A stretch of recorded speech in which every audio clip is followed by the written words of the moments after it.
Acara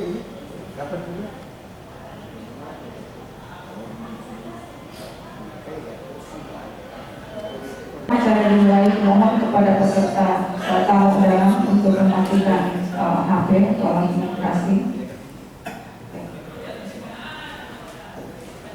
Ujian promosi untuk mencapai gelar doktor dalam bidang ilmu ekonomi bagi saudara Anas Lalo.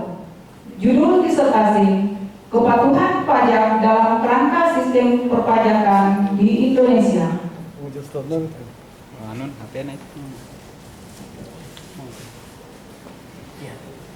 Rektor Universitas Hasanuddin diwakili oleh Ketua Program Studi S3 Ilmu Ekonomi Fakultas Ekonomi dan Bisnis sebagai Ketua Sidang Terbuka Ujian Promosi Doktor, Promotor, Co-Promotor, dan Penguji memasuki ruangan. Hadirin dimohon berdiri.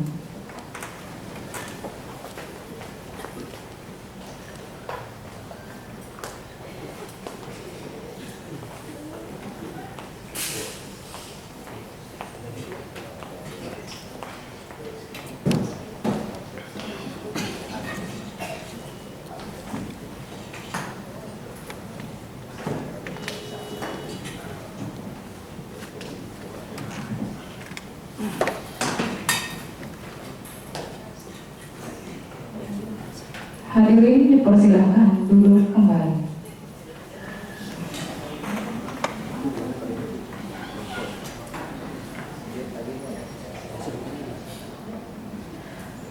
Promovendus dipersilahkan untuk menempati podium.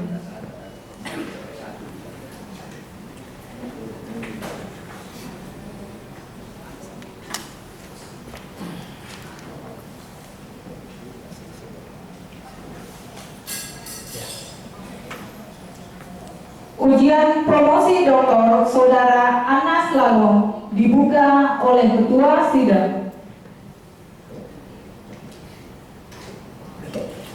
Bismillahirrahmanirrahim. Assalamualaikum warahmatullahi wabarakatuh. Ibu bapak yang saya hormati, sebelum sidang ini saya buka, tentu saya ingin menyampaikan ucapan selamat datang kepada ibu bapak sekalian, promotor, co-promotor, dan para penguji, terkhusus kepada Bapak Dr. Andi Malfamirin, SMSI, Ketua SKIM Bungaya, dan Bapak Dr. Abdi Akbar, Ketua Yayasan SKIM Bungaya. Baik, ibu bapak yang saya hormati, saudara Promovendus, sebelum saya membuka dengan resmi, saya ingin bertanya kepada saudara, apakah saudara Promovendus telah siap secara fisik dan mental untuk mengikuti ujian promosi pada hari ini? Siap. Baik, terima kasih.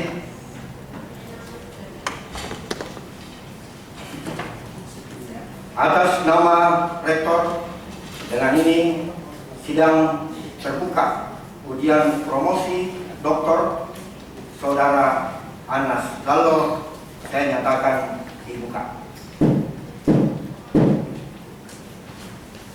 Baik ibu bapak yang hormati, kita lanjutkan. Saya persilakan sekarang kita masuk ke sanggahan dari para promotor, co-promotor, dan penguji. Saya persilakan Bapak Dr. Samsudin SEAK MSICA sebagai co-promotor untuk memberikan sanggahan. Silakan. Iya.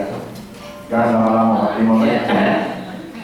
Ya, terima kasih Pak Anas, saudara Anas juga. Saya lihat kok tidak semangat waktu kita sebelumnya itu semangatnya luar biasa. Saya lihat, saya bicara sama Pak Made, Pak Made bicara sama saya bahwa saya lihat kelihatannya dia lebih sekali mau isi.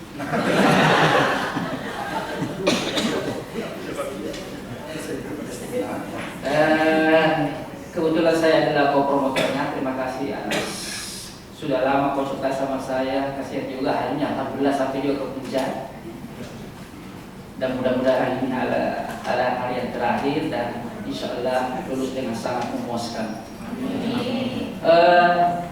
Saya hanya bertanya secara umum saja, Nas, kadang-kadang saya panggil Bapak, kadang-kadang saya panggil Adik, karena memang adik saya. Saya ketaatan pajak itu saya hubungkan dengan pernyataan Sri Mulyani. Sri Mulyani mengatakan bahwa dengan kebanggaannya mengatakan dengan adanya amnesti pajak, pemasukan Indonesia itu terbesar di seluruh dunia. Yang nomor 2 itu adalah Chili. Nah, sekarang saya hubungkan dengan hasil penelitiannya Saudara Anas. Amnesti pajak itu ada kelemahannya yang pertama adalah mencederai keadilan. Mencederai keadilan itu yang pertama, efek dari adanya amnesti pajak, terutama untuk ketaatan. Yang pertama, mencederai keadilan. Yang kedua, berpotensi mengurangi ketaatan pembayaran pajak, karena selalu orang beranggapan kan sanksinya juga ringan, lebih tunda-tunda saja. Dan yang ketiga, dikhawatirkan ini tidak berjalan secara konsisten karena ini ada unsur politik.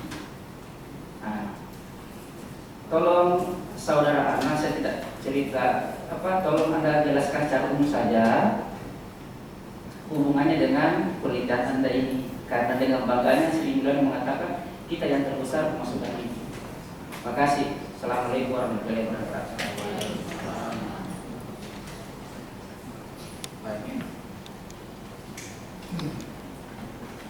Baik, terima kasih Bapak Dr.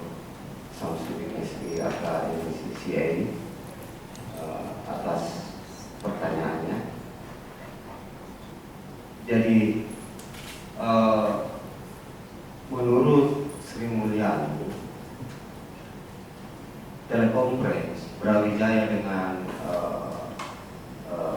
Kemenkeu 2018 September 2018. Nah, itu memang tingkat kepatuhan wajib pajak di Indonesia sangat rendah. Di antara 50 wajib pajak itu hanya satu yang kooperatif di dalam memenuhi kewajiban. Nah, jadi kalau kita ngambil kesimpulan bahwa 51 cuma satu, banyak yang menyampaikan SPT masa dan SPT tahunan, tetapi hanya menyampaikan saja, tetapi dia tidak memenuhi kewajiban yang sebenarnya, kewajiban pajak. Nah, ini menjadi permasalahan, bukan hanya permasalahan di Indonesia saja untuk tingkat kepatuhan, ya, namun juga permasalahan di banyak negara, termasuk negara maju. Dulu Amerika dia menggunakan, itu Amruk juga dia punya pajak, karena dia menggunakan sama dengan self assessment kita di sini, self assessment sistem kita ini. Tapi dia sistem self report. Self assessment kita sini menganut pada sistem kita, yaitu pemberian wewenang sepenuhnya kepada wajib pajak untuk menghitung, memperhitungkan, membayar jumlah pajak yang terutama. Nah, ini memang ada dilema, artinya kalau konsepnya proxmitro, ya, kita ambil bahwa jadi ada kontra antara sistem kita dengan konsep proxmitro. Kenapa? Proxmitro ini mengatakan bahwa pajak adalah iuran rakyat kepada kas negara berdasarkan undang-undang yang dapat dipaksakan dengan tidak mendapatkan jasa timbal atau kontraprestasi yang langsung dapat digunakan untuk pengeluaran umum ini. Nah, ini kontra di sini antara sistem dengan konsep yang ada yang sekarang kita jalankan itu tidak metrik. Oleh sebabnya itu, kalau saya boleh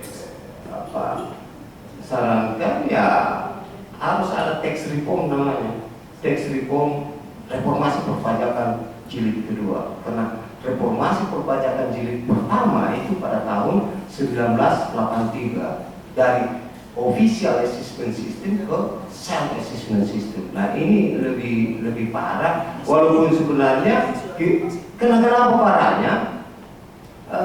Kalau diberi wewenang sepenuhnya kepada wajib pajak, banyak yang menjalannya itu wajib pajak, terutama perusahaan big company. Nah itu persoalan yang ada di dalam negeri kita tentang kepatuhan, kurangnya kesadaran. Nah kalau orang punya kesadaran, otomatis dia akan memenuhi kewajibannya. Nah di tax amnesty ini, pengampunan pajak ini di Amerika pada sebelum tahun 1999 itu lebih ambruk, kita udah punya perpajakan. Kenapa? Karena selalu memberikan tax amnesty, pengampunan pajak. Apa yang Bapak katakan tadi bahwa jadi ediktif atau jadi selalu meminta pengampunan pajak, akhirnya situasi kondisi perpajakan di Amerika itu sangat kacau pada waktu itu. Nah, dia merubah sistemnya ke sistem terintegrated. Jadi jadi ada semacam one roof one policy, satu kebijakan satu atap untuk mengakomodir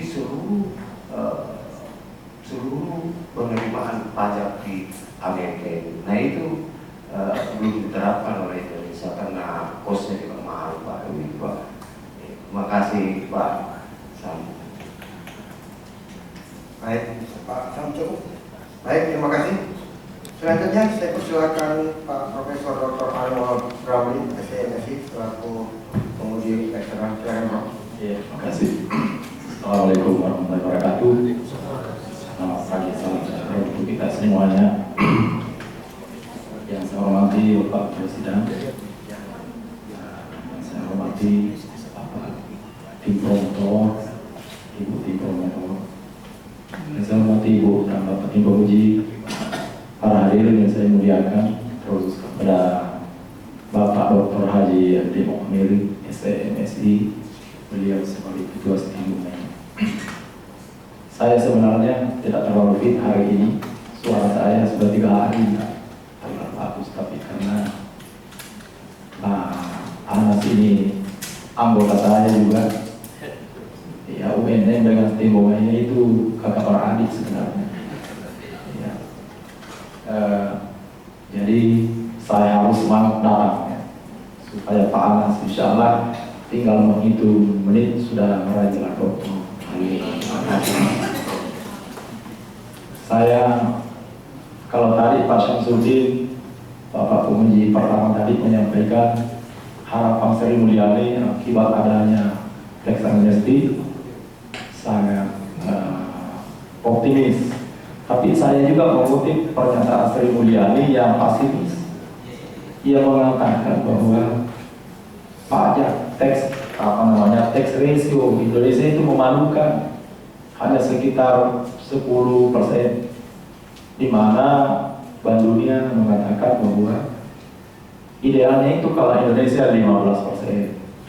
Sri Mulyani juga mengatakan begitu, idealnya 15%.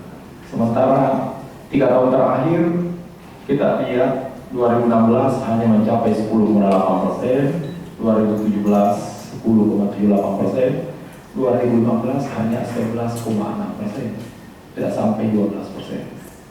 Idealnya 15%. Makanya Sri Mulyani mengatakan harus ada perbaikan sistem perpajakan. Yang harus dibenahi adalah, yang pertama adalah organisasinya, kemudian yang kedua adalah sumber daya manusianya, yang ketiga adalah IT, yang keempat adalah bisnis progress, dan database. Ada 5 yang harus dibenahi. Ini menurut Sri Mulyani. Kalau saya hubungkan dengan hasil penelitian Pak Anas, ini sangat relevan, mengatakan bahwa pelayanan fiskus itu tidak signifikan, ada pengaruhnya tapi kecil. yang besar pengaruhnya hanya sanksi pajak dan pemeriksaan pajak. Yang saya tanyakan, bagaimana menyikapi ini hasil penelitian Pak Anas jika dihubungkan dengan pendapat Sri Mulyani tadi, di mana harus dirombak 5 bagian, mulai dari organisasi, sumber daya manusia, IT, business progress, dan database. Ya itu saja dulu Pak. Banyak ini, tapi Pak satu dulu. Silakan Pak. Baik, terima kasih Bapak Profesor Dr. Anwar Hamdi atas pertanyaannya. Jadi saya kembali ke awal lagi nih mengenai sistem kita yang di Indonesia. Saya tadi katakan bahwa sistem kita itu sistem self-assessment system. Nah, sistem self-assessment system ini, kenapa tingkat kepatuhan wajib pajak rendah? Karena banyak mudaratnya. Jadi orang diberi wewenang sepenuhnya untuk menghitung, memperhitungkan, membayar dan melaporkan jumlah pajak yang terhutang. Nah otomatis seenaknya, karena tidak ada yang kontrol. Beda dengan waktu sebelum tax reform, karena yang digunakan itu sistem itu official assessment system. Ini sistem peninggalan waktu zaman Belanda. Ini lebih bagus karena ada di situ semacam unsur paksaan, sama dengan konsepnya Prof. Sumitro. Cocok kalau dipasangkan dengan, tapi kalau dipasangkan dengan self-assessment system itu tidak cocok karena tidak ada unsur paksaan. Yang ada unsur paksaannya itu ya di Prof. Sumitro itu yang official assessment system itu, karena ini peninggalan zaman Belanda. Nah ini perlu pertama-tama dibenahi mengenai pembenahan sistem agar supaya tingkat kepatuhan wajib pajak itu bisa meningkat. Nah kalau saya hubungkan dengan penelitian saya bahwa di hipotesis 8 itu berpengaruh, tetapi tidak signifikan. Inilah sebenarnya bukti saya, temuan saya. Nah teorinya Baron mengatakan, Baron dan Kenny 2009 mengatakan bahwa teori Kenny mengatakan bahwa hubungan antar variabel laten dan exogenous terhadap variabel laten exogenous melalui mediasi tidak signifikan, namun dilihat dari original sampelnya atau koefisien betanya positif, berarti hubungan antara variabel laten exogenous terhadap variabel laten endogenous itu mediasi full, terjadi full mediasi. Nah ini temuan saya ini di hipotesis 8. Nah.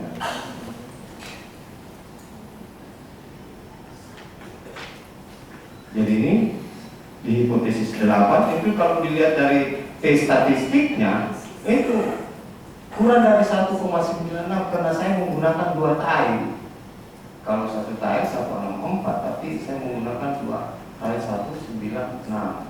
Nah ini kenapa tidak,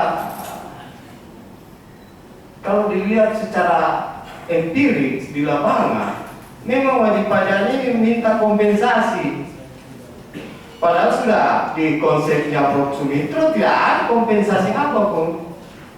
Nah keterlambatan juga untuk menyampaikan SPT masa dan SPT tahunan itu biasa terjadi karena banyaknya wajib pajak yang mau masuk memenuhi kewajiban menyampaikan SPT masa dan SPT tahunan. Nah inilah selalu kendala-kendala yang dikeluhkan oleh wajib pajak. Nah antara wajib pajak yang satu, antara KPP 1, KPP Makassar Utara, Makassar Selatan, Makassar Barat, itu juga kebijakannya tidak sama. Ada yang secara infrastruktur, wah itu dia terapkan one roof one policy, satu kebijakan satu atap. Nah, adalah kenapa di di KPP Makassar Utara itu yang sangat boleh dikatakan infrastrukturnya lengkap. Karena dia punya bilik-bilik untuk privacy. Dia bisa sharing sama wajib pajak yang punya permasalahan. Nah, di 2 KPP tidak seperti itu. Nah, ini tidak adanya kebijakan merubah policy, akhirnya berdampak kepada tingkat pelayanan itu. Jadi harus untuk kedepannya, karena saya mengacu penelitiannya Greenland 2011 yang menganut budaya Israel dengan saya bandingkan dengan budaya Indonesia, itu harus sebenarnya karena kuncinya disertasi ini kan ada di bab 5 loh. Nah,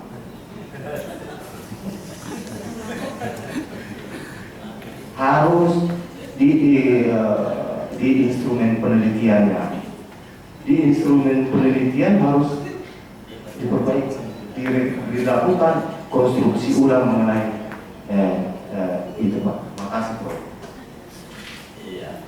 Yang kedua, ini yang paling sulit. Apa penelitiannya Pak Anas? Ini dari terakhir juga kalau kata saya. Terima kasih Bro. Atas pertanyaan. Novelty-nya penelitian saya ini sebetulnya ada di hipotesis 8 yang tadi saya jelaskan bahwa terjadi di situ novelty saya, kebaruan saya, bahwa kalau dilihat dari original sampel dan original atau koefisien betanya di hipotesis 8 itu berpengaruh tetapi tidak signifikan. Nah, ini otomatis ditolak. Di uji regresi inner model ini, di uji regresi harus ditolak karena tidak mencukupi. Statistik standarnya itu 1,96 kalau di. Nah itu tadi saya katakan bahwa banyak memang kendala-kendala di tingkat pelayanan itu. Ya, saya rasa. Iya, terima kasih. Saya kira cukup. Selamat Pak. Iya, terima kasih. Baik, terima kasih Prof. Saya persilakan selanjutnya Profesor Dr. Meriani. Silakan Prof. Terima kasih Pak Ketua Sidang. Assalamualaikum warahmatullahi wabarakatuh. Waalaikumsalam. Jadi tentu saya juga mengucapkan selamat kepada Pak Anas Lalo ya. Hari ini alhamdulillah sudah berdiri di depan kita semua dalam keadaan sehat-sehat. Dan saya merasa hari ini Pak Anas lebih semangat Pak. Betul, lebih semangat, lebih mengalir gitu. Ya, jadi saya sangat bersyukur ini Pak Anas. Insya Allah.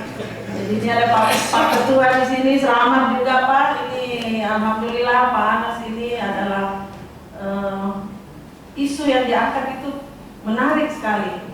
Ya, dan saya kira itu karena isu ya tentang kepatuhan pajak. Jangan kepatuhan tentang pajak saja itu sudah sangat menarik itu isunya, apalagi kepatuhan pajak. Dan oh ya, ya namanya patuh itu Prof, itu isu yang menarik itu. Ya, jadi Pak Anas, saya sekali lagi mengucapkan selamat ya. Apalagi nih Pak Anas nanti nih dokter atau ahli dalam bidang pajak. Saya rasa kalau Sulawesi Selatan ini masih kurang Pak Anas. Jadi patut kita berbangga di Bunga. Kalau kami di Unhas ini cuma satu juga ini, baru satu. Ibu Andi Kusumawati itu juga tentang pajak. Dan saya harap ini Pak Anas bisa memberikan kontribusi yang banyak ini tentang peningkatan pajak khususnya di Sulawesi Selatan. Ya. Jadi satu-satu ini Pak Ketua ini pertanyaannya. Ya. Belum, baru pengantar itu memberikan motivasi kepada Pak Anas. Kalau dokter perpanjangan. Ya, insya Allah. Iya Pak Anas. Jadi sekali lagi menarik ya. Tentang kepatuhan pajak. Kalau saya lihat variabelnya, ya ada pelayanan, ya. Pelayanan itu berarti kan dari eksternal, ya, pihak eksternal. Ada sanksi pajak juga eksternal, ya. Kemudian pemeriksaan pajak dari pihak eksternal. Sedangkan kesadaran pajak, ya, itu kalau menurut saya ya dari internal wajib pajaknya, apalagi kepatuhan pajak. Nah, pertanyaannya, kira-kira hasil bagaimana model hasil penelitian Pak Anas, ya, dalam upaya meningkatkan kepatuhan pajak ini. Ya, kenapa saya bertanya begini? Karena ini sangat terkait dengan perilaku sebetulnya. Ya, jadi aspek perilaku dari seorang wajib pajak. Nah, kalau menurut saya, kalau aspek perilaku itu kelihatannya uncontrollable. Ya. Jadi kira-kira bagaimana hasil penelitian Pak Anas ini tentang kepatuhan pajak di Sulawesi Selatan khususnya, ya, jadi mungkin kita bisa diberikan dulu gambaran singkat bagaimana itu kepatuhan pajaknya, kemudian kira-kira bagaimana upaya untuk meningkatkan kepatuhan pajak di khususnya di Sulawesi Selatan. Ya, itu saja dulu Pak. Sekian. Assalamualaikum warahmatullahi wabarakatuh.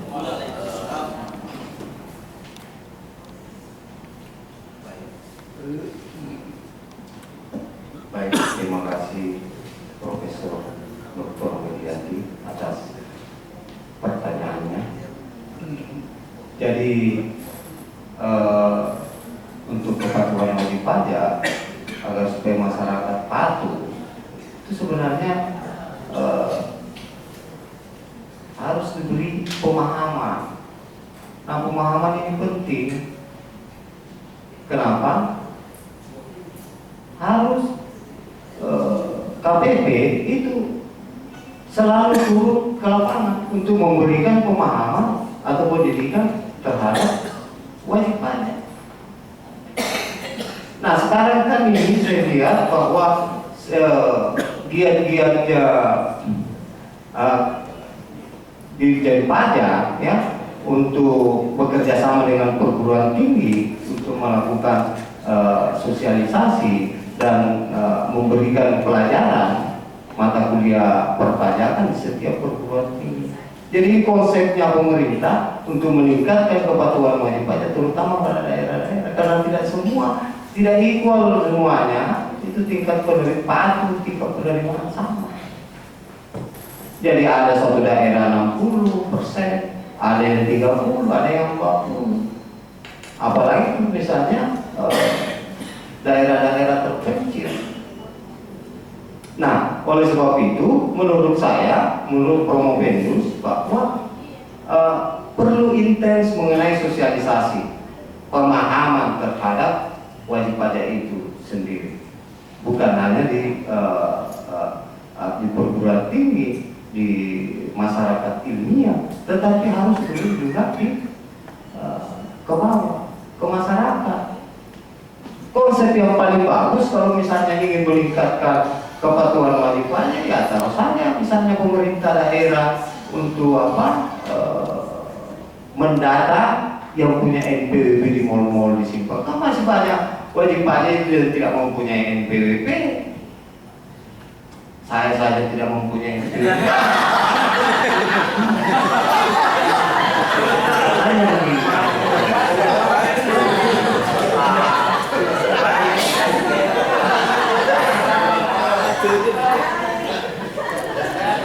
Masa begitu?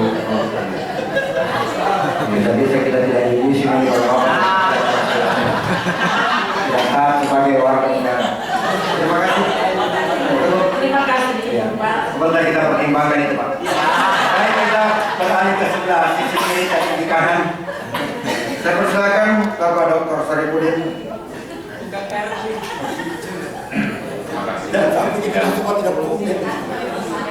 Assalamualaikum warahmatullahi wabarakatuh. Hadirin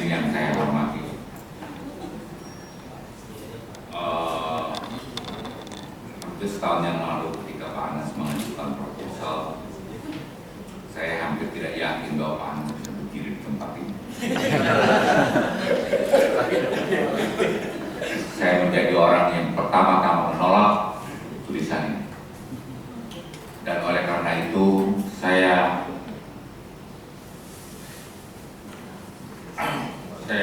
ingin menyampaikan selamat pada saudara, karena saya sangat berharap saudara bisa berdiri di sini.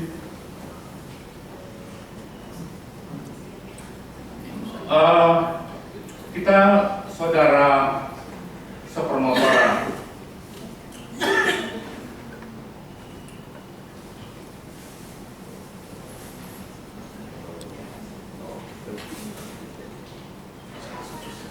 dan bagi saya Pak Made memang seorang yang unggul dalam membimbing orang.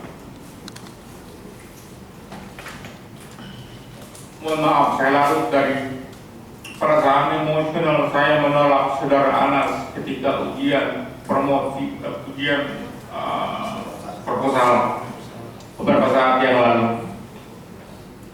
Tapi saya salah, ternyata kesempatan dan perjuangan bisa merubah seseorang.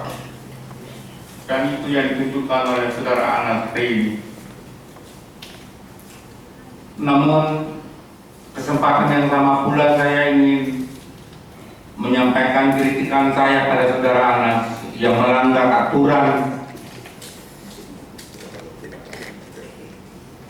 aturan tulisan kuantitatif, bahwa saudara Anas mengatakan bahwa official assessment jauh lebih baik daripada self assessment. Bagi saya ini tidak pantas diucapkan oleh seorang calon doktor kuantitatif karena tidak diteliti.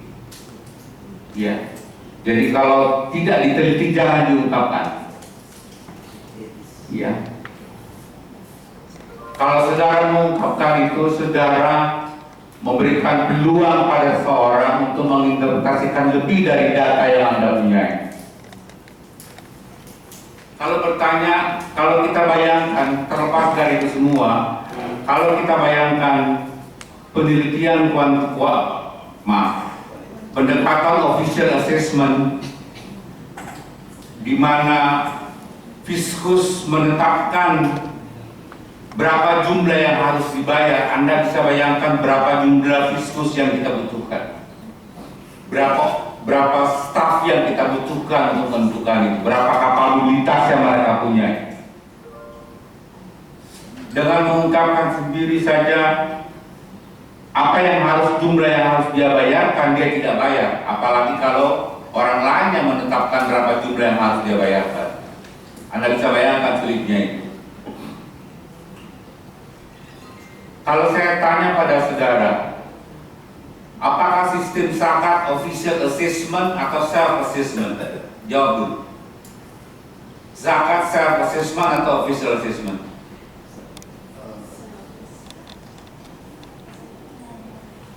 Baik, terima kasih Bapak Dr. Saripudin Siaka, SJCA. Kalau saya mau memberi gelar Bapak Dr. Pak Saripudin, yaitu Bapak motivator terhadap diri saya. Beliaulah yang memberikan beliaulah pada saat Pertanyaannya jawab nih Pak. Nanti saya jawab pertanyaan. Jadi official assessment system itu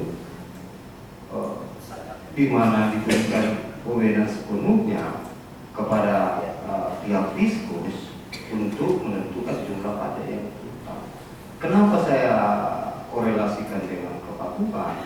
Karena kalau official itu konteksnya di lapangan, jadi supaya agar KPP ini, pihak Fiskus ini punya pekerjaan, dia datang ke perusahaan.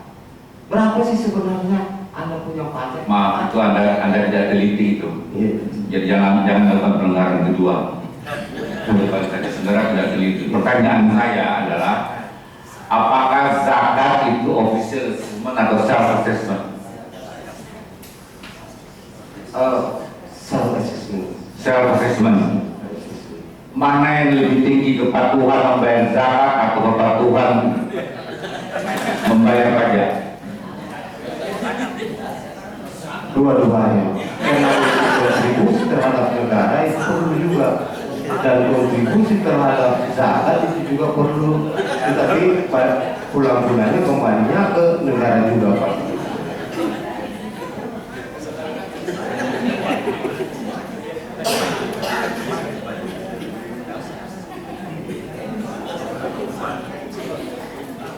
Baik.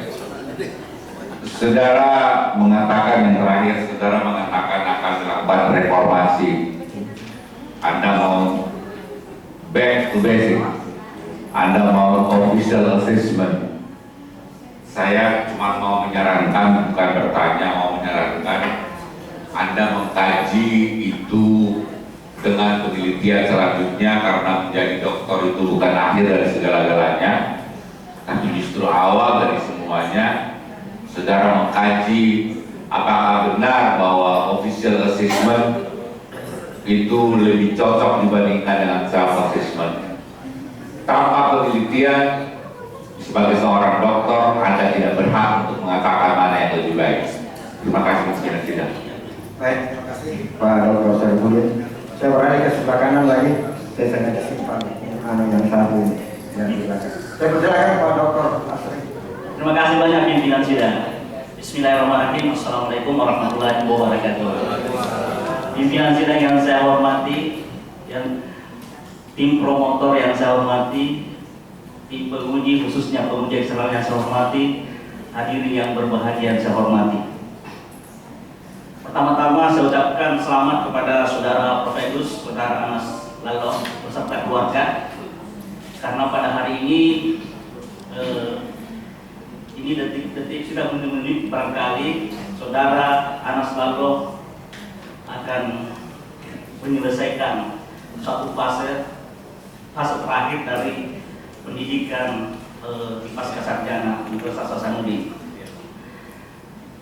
Baik, saudara Anas, tadi dalam paparan Anda, di dalam disertasi Anda, khususnya di framework, dijelaskan bahwa kemauan seseorang itu membayar pajak karena ia memandang bahwa biaya atau risiko ketidakpatuhan akan sangat tinggi, yang anda silakan impose tax compliance, ya. Atau karena kesadaran bahwa membayar pajak memang kewajiban sebagai warga negara yang diistilahkan dengan voluntary tax compliance. Enforced tax compliance dipengaruhi oleh power authority, terutama karena kemauan pemerintah dalam menegakkan aturan pajak melalui aspek pemeriksaan dan sanksi perpajakan. Sedangkan voluntary tax compliance dipengaruhi oleh tingkat pelayanan pemerintah terhadap wajib pajak. Menurut Profegus, yang mana yang paling dominan atau berpengaruh? Export tax compliance atau voluntary compliance tax terhadap kepatuhan wajib pajak? Silakan. Yang pertama.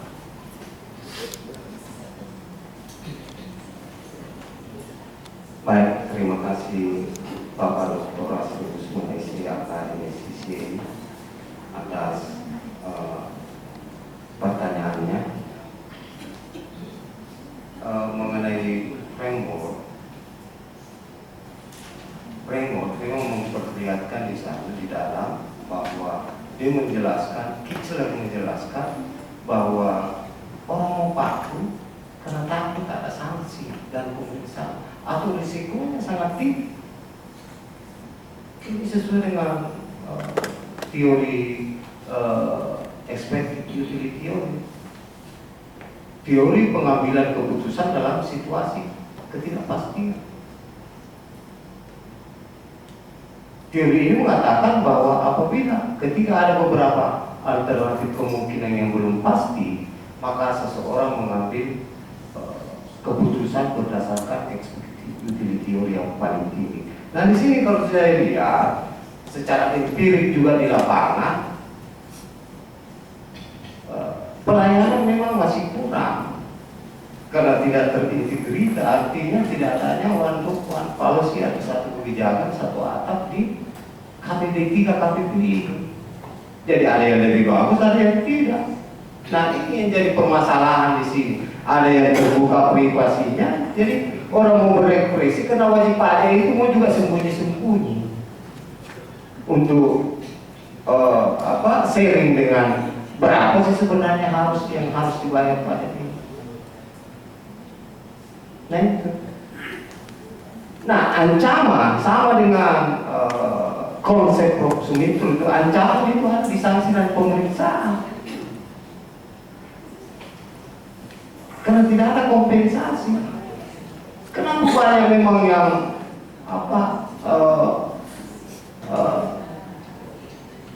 yang minta keadilan misalnya, karena tidak ada kompensasi.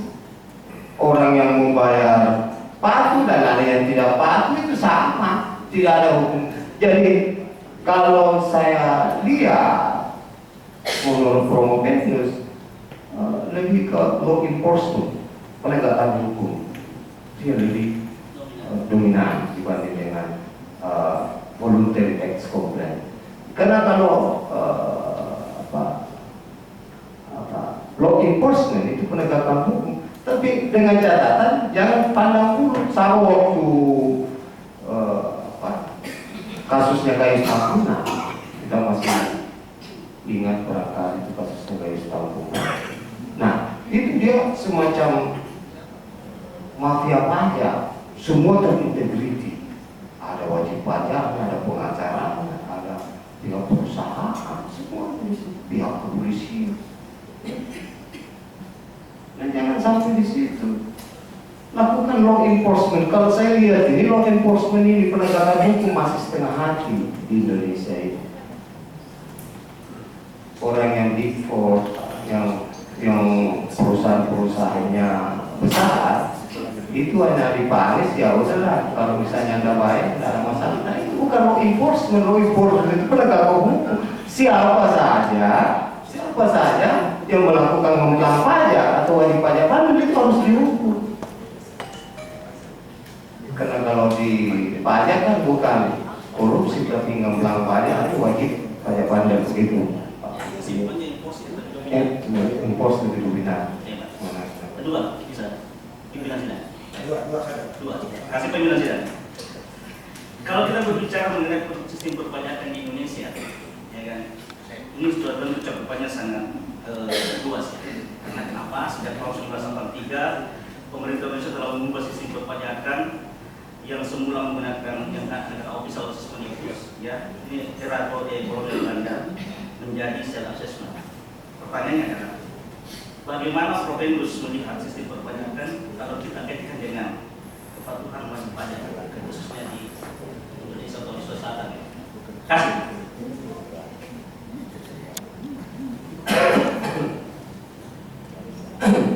Baik, terima kasih atas pertanyaannya.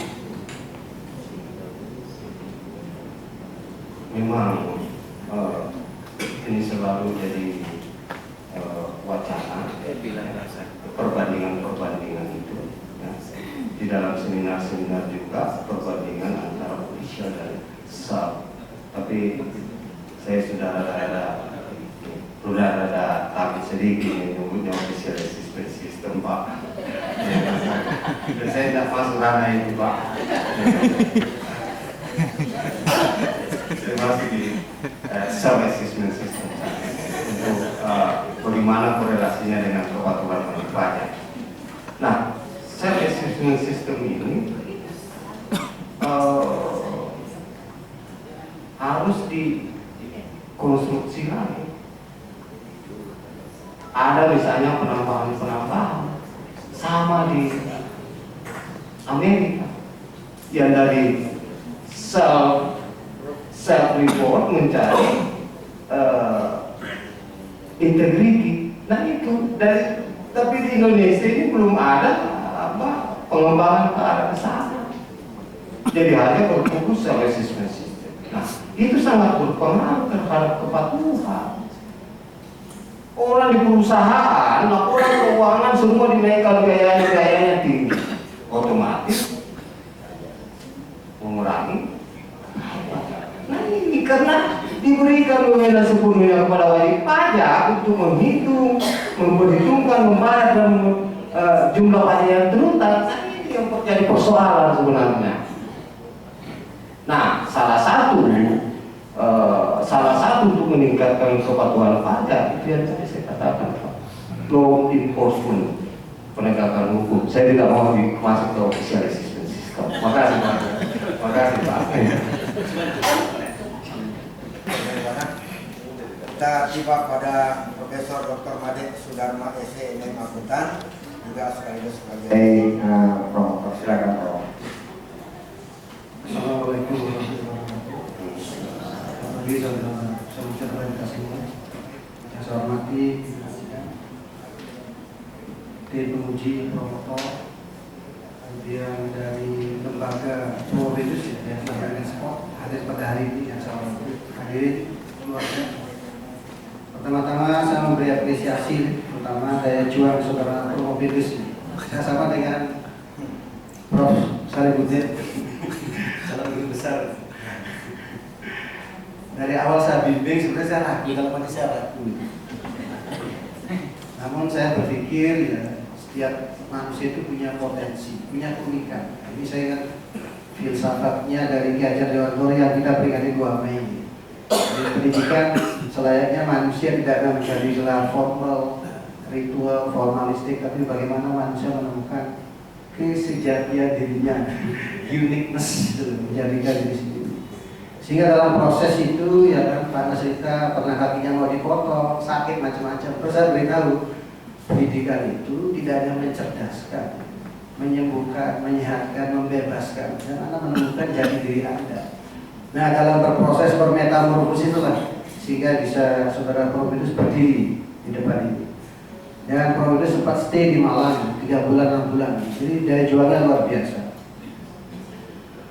Jadi apa yang disampaikan oleh Prof Sarifudin, ya, Pak Sarifudin, Dr. Sarifudin, calon guru besar, ya. Kebetulan juga beliau ini adalah bimbingan saya, ya. Saya sangat bangga sama beliau ya, tentang keilmuannya. Ya. Saya setuju ya. Jadi biar diskusinya mengarah ke riset ini, riset ya. Pertama-tama dari hasil riset ya, ini riset positivis. Ya. Jadi variabel-variabel apa yang mendrive ya, kepatuhan. Ini riset sudah banyak sekali. Semua variabel berbagai macam kepatuhan ya. Dan saya lihat di temuan ini adjustnya cuma 23%. Itu yang sudah dielaborasi. Apa makna 23%? Jadi ini penelitian-penelitian positivis ya. Jadi peneliti itu terpisah dengan objek, ya. Realitas secara objektif menggunakan questionnaire yang sadar nggak kalau sadar sekali dikasih skor 5 ya. Nah ini nggak salah. Cuma yang perlu dielaborasi bahwa tingkat kepatuhan dari variabel yang bisa mendrive kepatuhan baik langsung tidak langsung itu cuma 23%. Berarti ada 70% lebih ya kan, ada variabel yang tidak bisa menjelaskan itu. Ini riset to predict, to explain. Jadi hanya testing teori, ini mengetes teori-teori pola berpikir deduktif, induktif. Sehingga tadi apa yang diklaim oleh saudara Provinus ya kan, ini mungkin jadikan pembelajaran. Tidak bisa mengklaim bahwa self assessment itu lebih jelek. Karena penelitian ini tidak meneliti ya secara mendalam tentang kesadaran. Nah kesadaran itu masalah intention dalam diri manusia. Nah kemudian tadi ada perdebatan tentang self-assessment, official assessment, mana lebih baik. Ini tergantung konteks. Karena kalau kita melihat sejarah Adam dan Hawa, sejak manusia itu dilarang makan buah itu kan melanggar tuh. Nah aturan Tuhan aja dilanggar, apalagi dia kepatuhan tentang undang-undang yang kesepakatan, konvensi, ya kan, yang diturunkan dalam PP sampai juklak peraturan itu. Saya ingat apa dikatakan oleh Din Samsudin waktu beliau ketua Muhammadiyah waktu berpidato di Tokyo. Ya. Nah, saya menemukan nilai-nilai agama saya diterapkan itu di Tokyo ini di Jepang tentang kejujuran, kerja keras, kedisiplinan, kebersihan. Tapi ini negara saya ya, memang akidahnya bagus, ibadahnya bagus, tapi implementasi nilai-nilai. Bukan ayatnya salah, ya. Agamanya sama, ayatnya sama, ajarannya macam-macam, bukan ayatnya sama, pikiran. Ini tergantung paradigma. Nah ini mungkin bangun penyadaran. Jadi hati-hati mengklaim bahwa self assessment lebih jelek. Nah ini konteksnya. Konteks assessment itu, ya mungkin saudara Promopindus nanti bisa dijelaskan apa makna temuan Anda APT 23%. Itu yang dijelaskan. Sehingga dari keterbatasan itu baru bisa menyarankan yang tidak dipikirkan sebelumnya. Nah, itu tolong dijelaskan makna kurang lebih 23%, ya kan? Itulah masuk keterbatasan sebenarnya. Bahwa tidak kepatuhannya variabel-variabel yang dibangun itu dari kerangka konseptual, ya, deduktif dan berbagai teori, muncullah variabel, indikator dan instrumen, ya kan? Peneliti terpisah dengan objek, ya kan? Hanya dikasih skor, ya kan? Bisa menjelaskan sekian. Dengan temuannya itu bisa mewujudkan hipotesis. Nah, mengapa ini saya sampaikan? Ya, adalah karena akan belajar itu adalah membangun kesadaran yang lebih tinggi. Jadi intelektual ini adalah kesadaran yang terbatas, paling rendah ini, mental, spirit, jiwa. Sebenarnya itu. Nah, oleh sebab itu saya mengira Promopindus, ya, saya sudah bagus ya. Secara metodologi penelitiannya sudah bagus, secara statistik ya. Cuma mengklaimnya itu. Nah, mohon dijelaskan yang ini kalau di regresi dan coefficient determination, daya probability-nya juga bisa, kalau kita nembak burung itu kena sekian persen, tidak bisa dijelaskan. Nah, sehingga mungkin nanti kayak kesadaran intention perlu namanya penelitian kualitatif, peneliti menyatu dengan objek. Nah, ini inline sebenarnya kaitannya ke self assessment atau visual assessment. Kalau kita melihat teori Gold, jadi greed, opportunity, need, expose. Nah, mungkin kalau yang terkait ke sistem itu hanya bisa meminimais kesempatan, opportunity, tapi keserakahan, greed, nah itu nggak bisa dengan menilai dengan law enforcement, nggak bisa. Kedua-duanya diterapkan. Mungkin law enforcement itu ya jangka pendek, tapi jangka panjang kesadaran. Sehingga orang bayar pajak itu bagian dari ibadah. Karena Tuhan tidak jadi urusan kita itu, ya kan? Itu akan dipertanggungjawabkan nanti setelah itu. Kita kan kalau camat semua sang kali. Nah, itu perlu dijelaskan oleh saudara peneliti. Karena dokter itu adalah filosof, jadi mempertanyakan kembali konsep-konsep yang sudah dianggap mapan gitu. Nah, penelitiannya bagus, saya memberi apresiasi ya. Jadi temuannya, tolong jelaskan nanti dengan bahasa yang mudah ya, ke hadirin sekalian, nanti ke masyarakat bukan bahasa statistik, apa makna temuan peneliti ini ya. Ubah-ubah variabel yang bisa mendrive orang itu patuh, juga bisa menjelaskan kurang lebih 23%. Itu aja ya. Yang kedua ya, yang perlu dijelaskan apa kontribusi dari temuan Anda baik ke regulator ya kan, fiskus ya, dan pembayar pajak dan di pendidikan juga. Nah, ini dijelaskan terkait dengan penelitian Anda, jangan menyimpang gitu. Menyimpang gitu. Itu aja ya.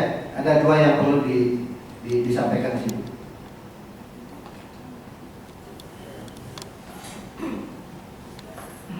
Baik, terima kasih Bapak Profesor Dr. Madi Sudarman atas pertanyaannya.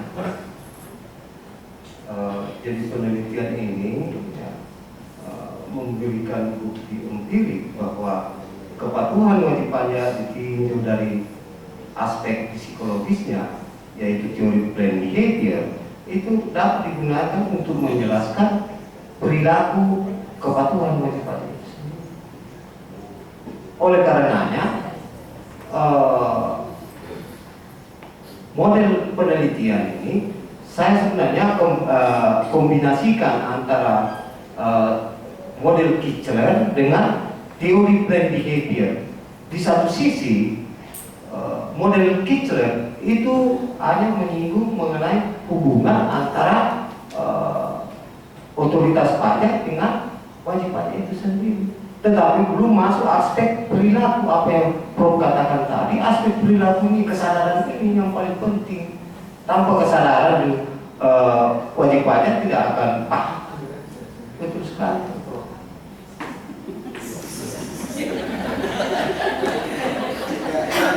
Oke, memang kalau semua dihubungkan, semua bisa berhubungan. Jika kelahiran apa kanguru di Australia, kelihatan manusia bisa berhubungan.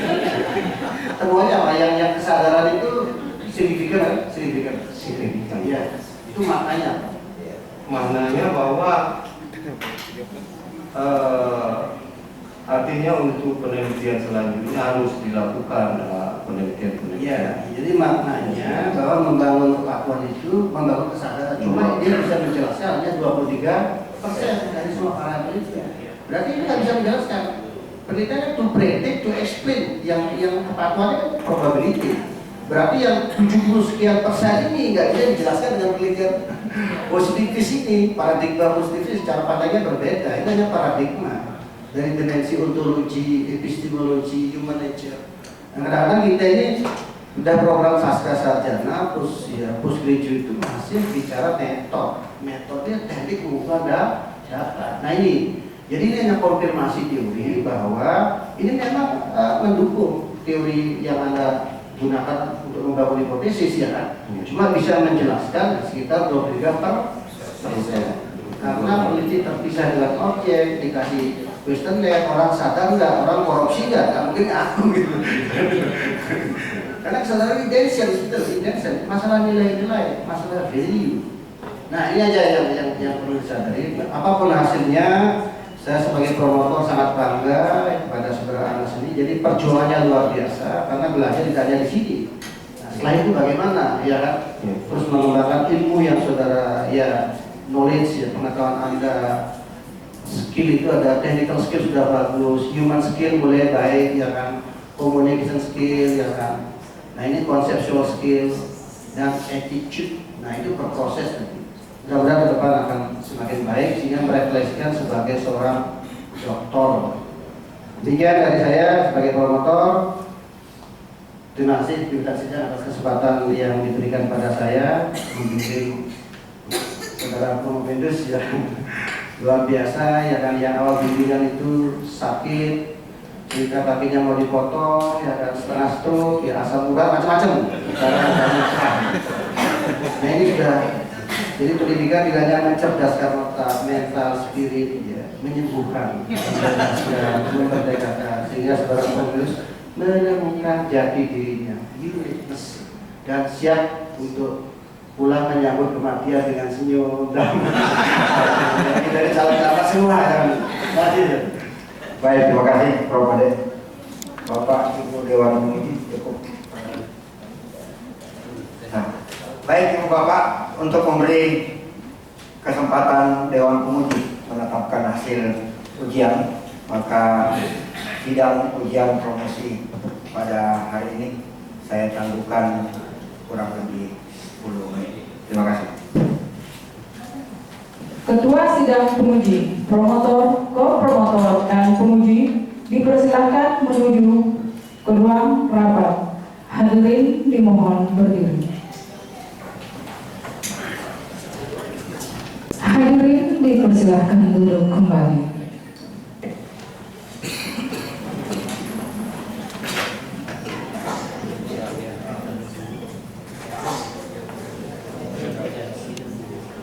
Sidang ujian promosi doktor dibuka kembali oleh Ketua Sidang. Bismillahirrahmanirrahim. Rapat sidang ujian saya buka kembali.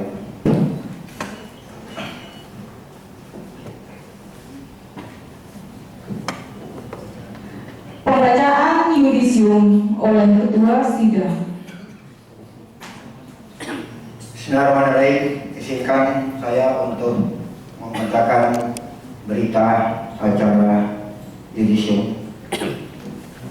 Sidang terbuka ujian promosi Doktor Universitas Hasanuddin.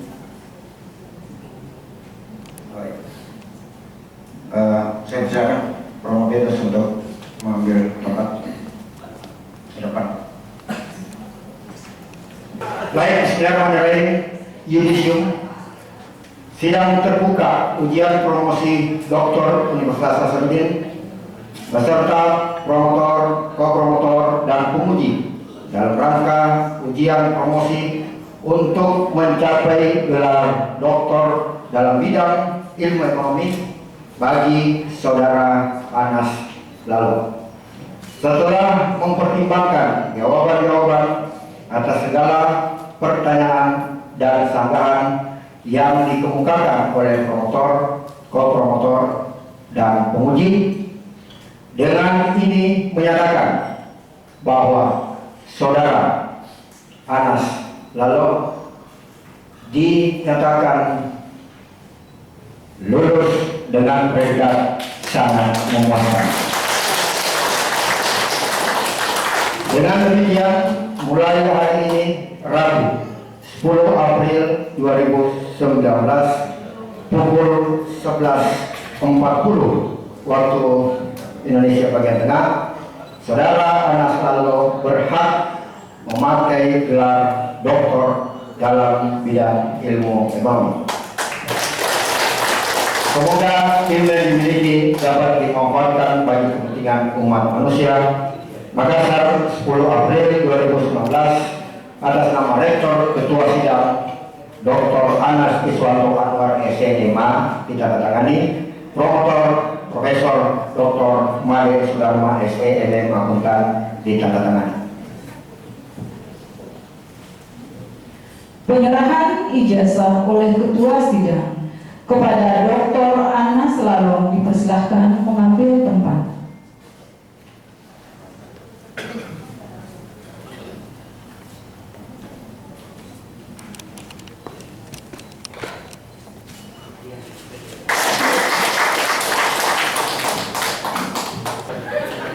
Baik Ibu Bapak, sebelum saya tutup tentu saja saya atas nama Rektor mengucapkan banyak terima kasih, terutama teman-teman yang hadir di depan ini, promotor Promadik jauh-jauh dari Brawijaya, kemudian promotor Pak Prof Anwar, para teman-teman penguji, kemudian teman-teman dari Sekian Bunga ya, luar biasa, terima kasih, mahasiswa dan seluruh undangan. Kesempatan ini tentu saja saya kembalikan ini Pak Anas kepada istri, kembali ke pangkuan Ibu Pertiwi Pak.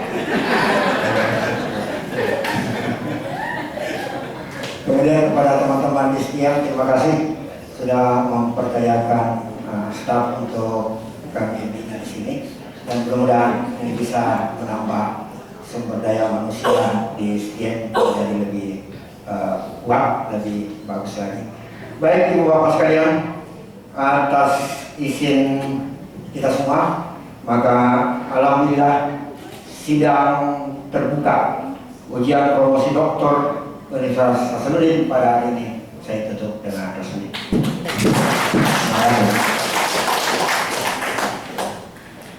Dr. Anas Lalong bersama keluarga dipersilakan mengambil tempat untuk menerima ucapan selamat.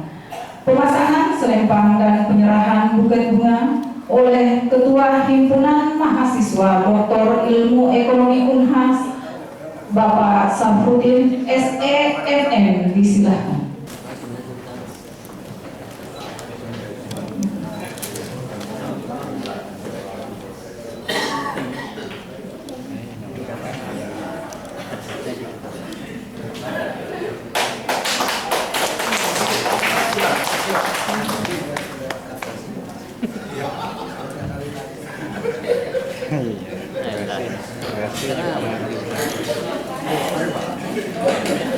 Ucapan selamat dimulai berturut-turut oleh Ketua Sidang, promotor, ko-promotor, tim penguji, dan para hadirin.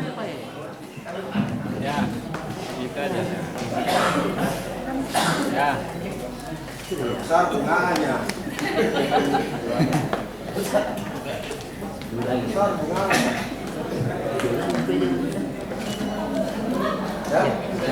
Ucapan selamat dimulai berturut-turut oleh Ketua Sidang, promotor, ko-promotor, tim penguji, dan para hadirin.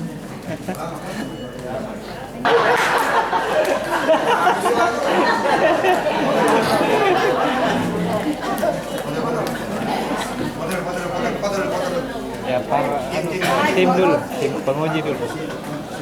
Himbauan untuk para penguji agar berfoto bersama saudara.